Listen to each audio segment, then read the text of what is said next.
Hey everyone, Andy Robertson here at CQE Academy, and in today's video I want to share with you 11 tips to help you stay motivated throughout this journey to become a CQE, and we're going to get started right now. Alright, so tip number one is to become crystal clear on why you want to become a CQE. So I'll tell you my personal story. When I first became a quality engineer, I felt like I had no idea what I was talking about. I felt like I would attend these meetings and I was way behind people, and I just felt really uncomfortable with where I was at in my career, and I wanted to grow, and I knew I had a lot of potential, but I also knew I didn't know the tools to be successful. And so for me, becoming a CQE was all about growing myself, growing my career, feeling more confident at work, and just straight up being better at what I was doing. And so that's step one in becoming a CQE, is just understanding why you want to go through this journey. Because at some point along the way, you're going to become demotivated or you're going to become derailed, and what's going to get you back on track is connecting with your why. And that could be, wanting to grow your career so that you can make more money and provide for your family, or give your kids a better education, or take your wife on an epic vacation. Whatever it is, write that why down so that you can reconnect with it when you need it. There's something really powerful about writing that down. I want to become a CQE so that I can, provide for your family, or grow your career, or feel more confident at work. Whatever that is, that's your why, and you need to connect with it, okay? All right, tip number two is to talk about your goals in public. Share your goals with your friends and family and say, hey, look, I've got this goal, I want to become a CQE, and talk about the why, so that I can grow my career, or grow my reputation, or grow my income and provide for my family. Talk about all those things. Talk to your boss, say, hey, this year I want to get better, I want to become a CQE, and all of that creates a higher level of commitment to the process and will motivate you through the journey. All right, tip number three, and I've talked about this before, is anytime you're trying to stay motivated to accomplish a really big goal like becoming a CQE, is to take that goal and break it down into small daily chunks. So creating a study plan is a great tool to help you stay motivated along the process. If you have daily goals, you can hold yourself accountable to those daily goals. You can track your progress against those daily goals. Nothing is more demotivating than seeing this huge goal and feeling overwhelmed and feeling like you can't do it and feeling like you're behind, and then all of a sudden you give up on the process. So one of the best things you can do to stay on track to become a CQE is create a daily study plan and hold yourself accountable. All right, tip number four is to create a daily study habit. So you have this daily goal that you're trying to accomplish. The best way to accomplish a big goal is to create a daily habit so that it's almost effortless to achieve the goal. That's what a habit is, right? There's a cue, and then we go through this routine, and then there's a reward. And the routine should be that daily study habit. So focus on creating that daily habit. Remember, it's a cue, and that should be a time and a place, right? Every day at 5 a.m., that was my cue. I woke up every day at 5 a.m. and I went through my study process. By the way, everything you see here at CQE Academy is simply just a reflection of that daily habit of reading and writing and shooting videos and creating practice quizzes. All of that has been based on a habit. So one of the best things you can do to achieve this large goal is to create a daily study habit that makes it super easy, right? It should be effortless to study. Create a time and a place. Every day at 9:30 or whatever, I'm going to sit down at my desk and I'm going to go through the study process. Habits are so important. Tip number five is to recognize and reward progress and wins. And by the way, this is very much related to tip number four. A habit is a cue, a routine, and a reward. And the reward is one of the most important elements of the habit loop because it's what fuels and reinforces the habit over time. So think about how you're going to reward yourself when you go through that habit loop early on in the process.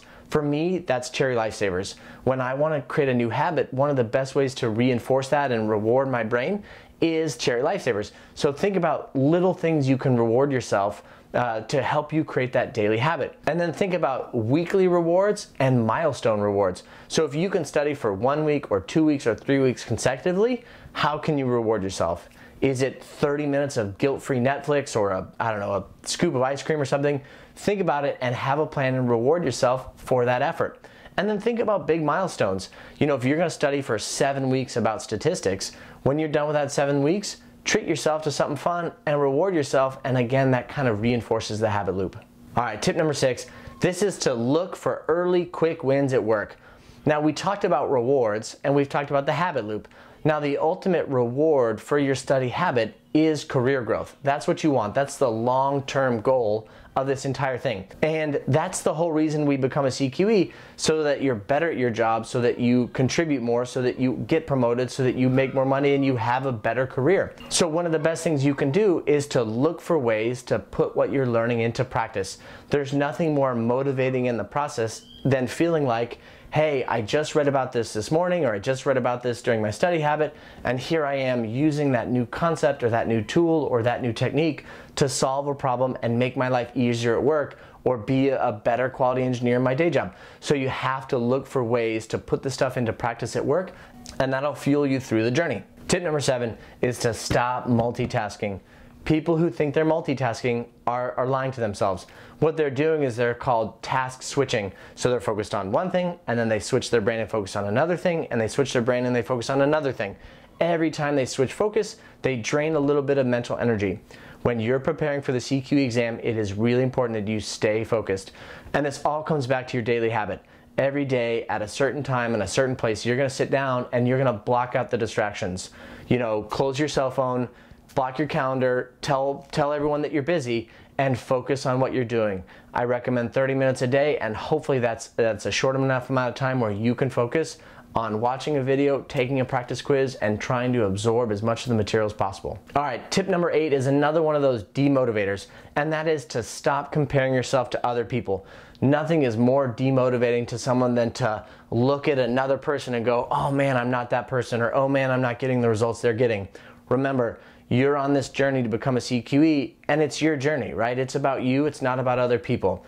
And your goal in this whole process is to simply become the best person you can be, right? It's maximizing your potential and achieving your highest level of potential. So stop comparing yourself to other people, because that's a great way to get demotivated and to fall away from the process. So again, the tip is to simply just do the best with what you have, focus on what you can control, and remember that everyone's different. You have strengths that other people don't have. You also have weaknesses that other people don't have. So you're on this journey, and it's not about them, it's just about you and how do you make yourself better. All right, tip number 9, and this is also related to people, and that is to not go on this journey to become a CQE all by yourself. One of the best ways to stay motivated is to find a study partner. And this goes back to tip number 2. When you're talking about your goal to become a CQE, be actively looking for people who might be interested to go on that journey with you, because one day you might be feeling low on energy or demotivated.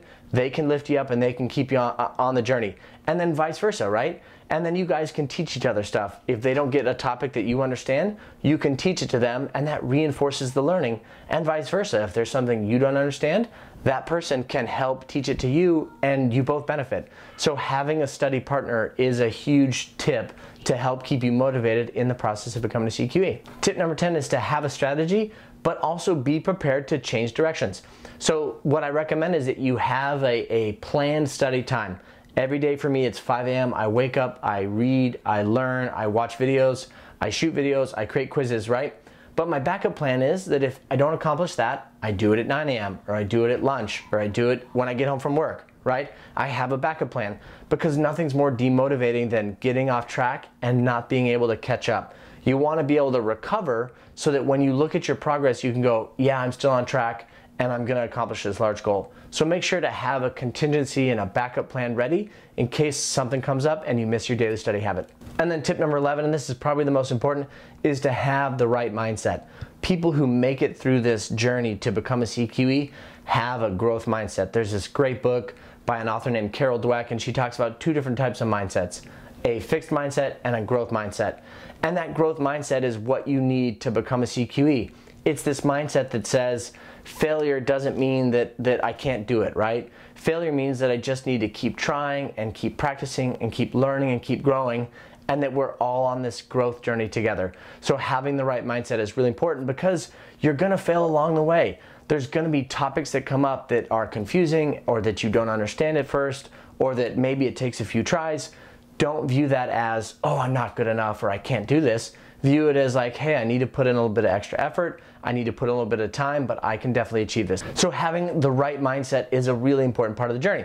All right, that was it. That was all 11 tips.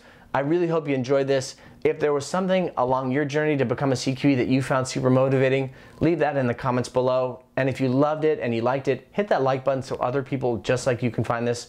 And if you're really serious about going on this journey to become a CQE, I publish new videos every Wednesday. So hit that subscribe button. That way, every Wednesday when I shoot new videos, they get delivered to you and it helps you on your journey to become a CQE. All right, thanks so much. Have a good one. Bye.